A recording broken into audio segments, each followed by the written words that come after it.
You are what you eat. Your investment decisions are only as good as your information. What should be in your daily reader? What's the best daily reader? These questions and more. The staff has interacted with luminaries in technology, politics, and culture. The surprising non-surprise is that usually they don't have access to sources that aren't just as easily at your fingertips. The first sources are the major newspapers.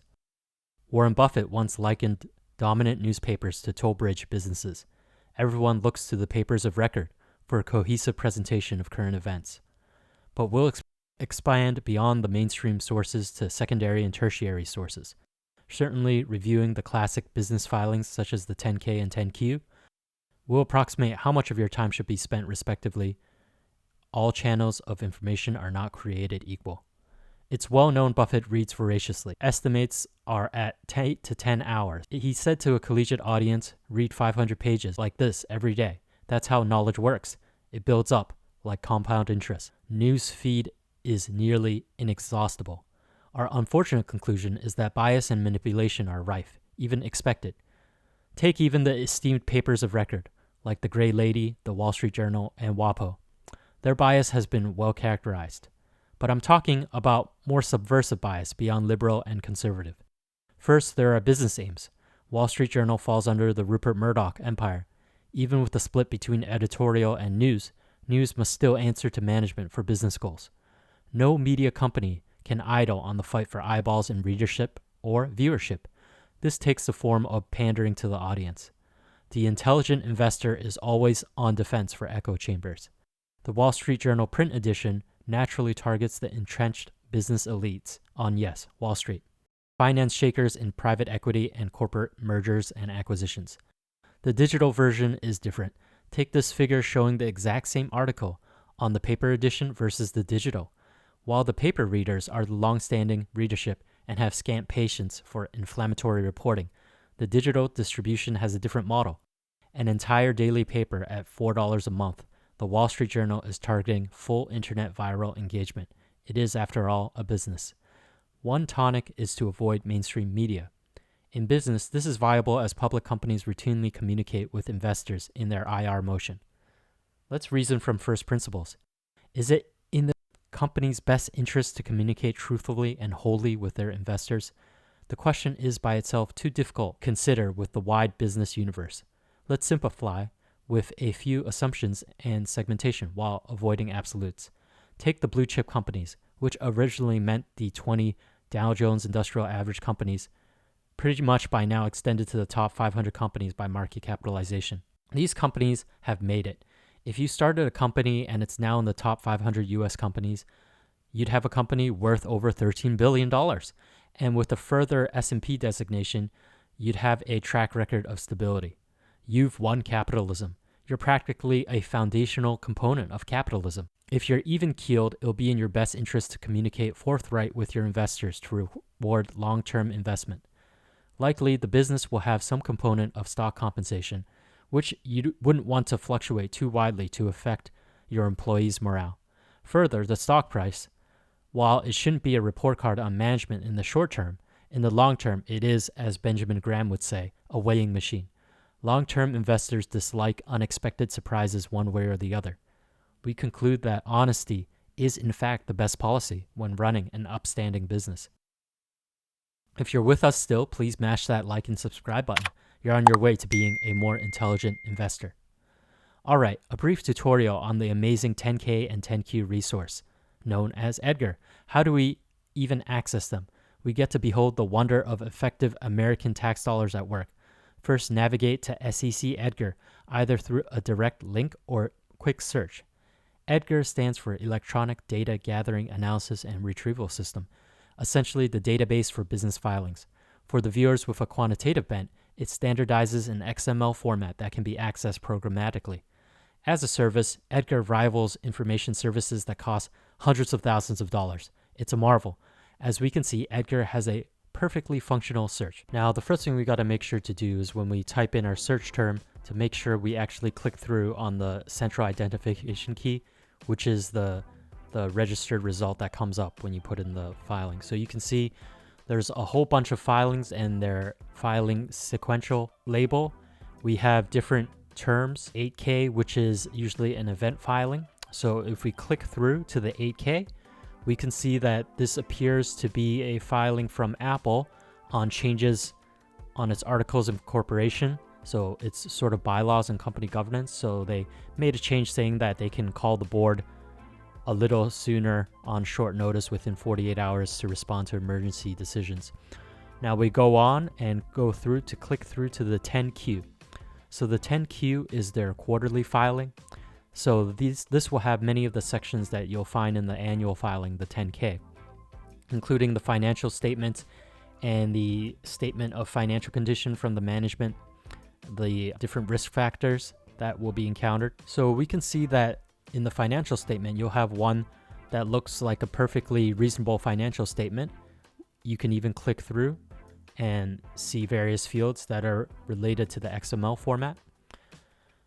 And the main difference is that the quarterly financial statement is not audited. So if we click through to the 10K now, the 10K we'll notice is a beefier filing up to 56 pages. And we'll see that in the 10K, you'll typically have that exact same financial statement.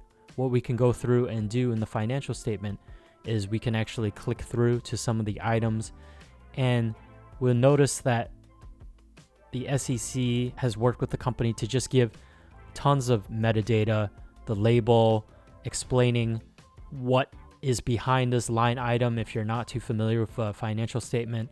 Again, we'll link to a financial statement analysis video in the information box below. So you can also click through to the management discussion analysis. If you search for audit terms, you can see that there is a statement that it's been audited by a registered public accountant firm.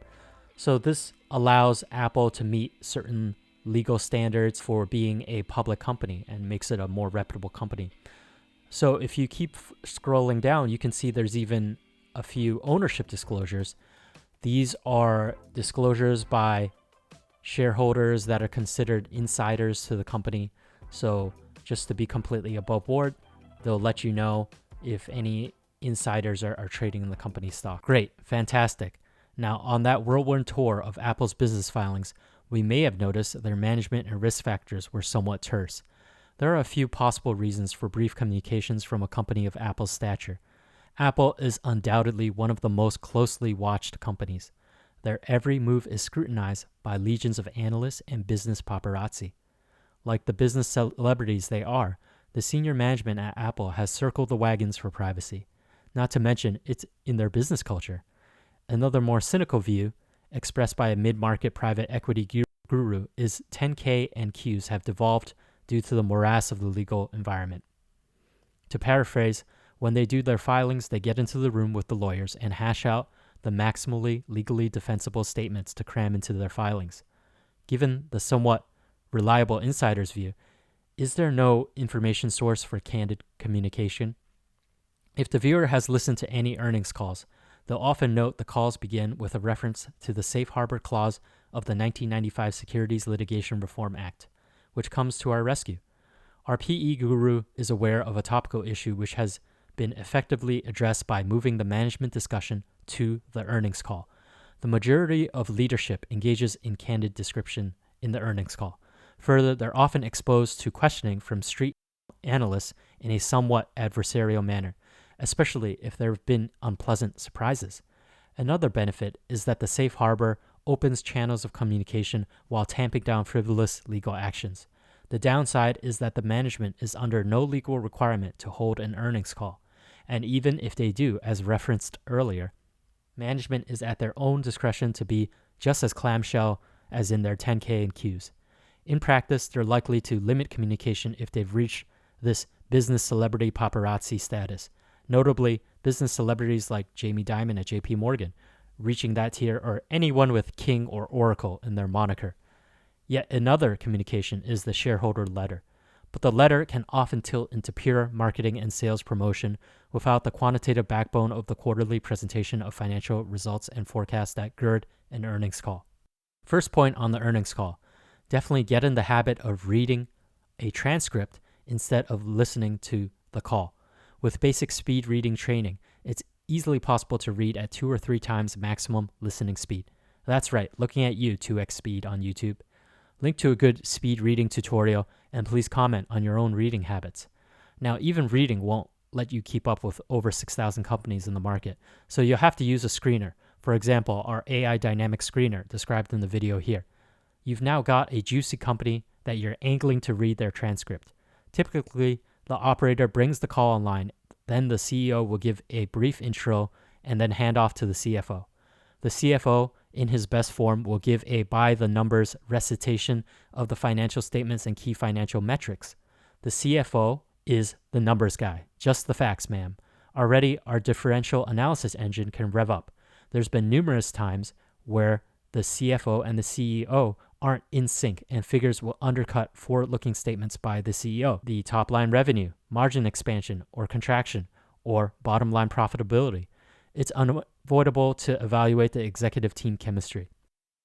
A team that is clicking and executing like a well-oiled machine is always a pleasure to watch.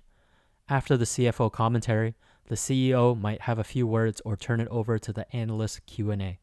Analyst questioning can vary from friendly to antagonistic. Analysts, while most treat it as a craft to hone, are often beholden to large financial firms that house them for a demand generation function. Thus, analysts are quite friendly to upward momentum discussions with current management. Further, analysts are tied to the established companies and form a symbiotic relationship. While reasonable, we should be aware of their biases. At Amicus, we've presented an alternative to traditional analyst reports through our AI-generated reports. View the video here. On the balance, analysts stimulate discussions of especially topical or relevant items. The call concludes often on the hour or soon after with the expectations for the next cadence. We can't emphasize business filings and earnings calls over mainstream media analysis. Imagine if you could receive an education from experts in the field actively practicing their craft with an eye on the score. Earnings calls equate to lectures from the best professors in the industry. The only reason to click on an article versus reading the first-hand source is a time constraint. With unreliable mainstream media, reading primary sources is an absolute investment for the intelligent investor. That said, for the really dedicated souls, it's possible to exhaust a reasonable universe of primary sources. News is still good for keeping up with the latest. Namely, in the Wall Street Journal paper edition, we can just read this left column. There's additionally these figures on sector variation, more for passing curiosity than analysis, and the weekend movers breakdown. On Monday, there's an events calendar to look for. Look at that, earnings with projections neatly arranged. Hitting those items, we can process the Wall Street Journal pretty quickly. For tertiary analysis, the Economist is a storied publication. Even John Maynard Keynes was recommending it to his students in the first half of the 20th century. If you have a particular interest in economics, the dismal science, it might interest you. The articles resonate more with established capital, that particular European mindset, than a business operational mindset. If pressed on time, simply read the front news section that mirrors the Wall Street Journal front page left column, then flip to the back for economic indicators, which update on a midweek schedule in counterpoint to the Wall Street Journal weekend recap. As an aside, prefer the Wall Street Journal obits to the Economist obits. Death and weddings, as they say. A friend once called Fortune magazine the gossip column and henhouse for rich people. Finally, WAPO and New York Times, for the intelligent investor, will be crucial for investigating political movers and New York power players. To save time, we just simply avoid situations that require these investigations, with the goal to stay in an Omaha-esque sanctuary. With this overview, we've hopefully gotten a better handle on our daily reader. If you want this content and more, please hit that like and subscribe button. Happy intelligent investing.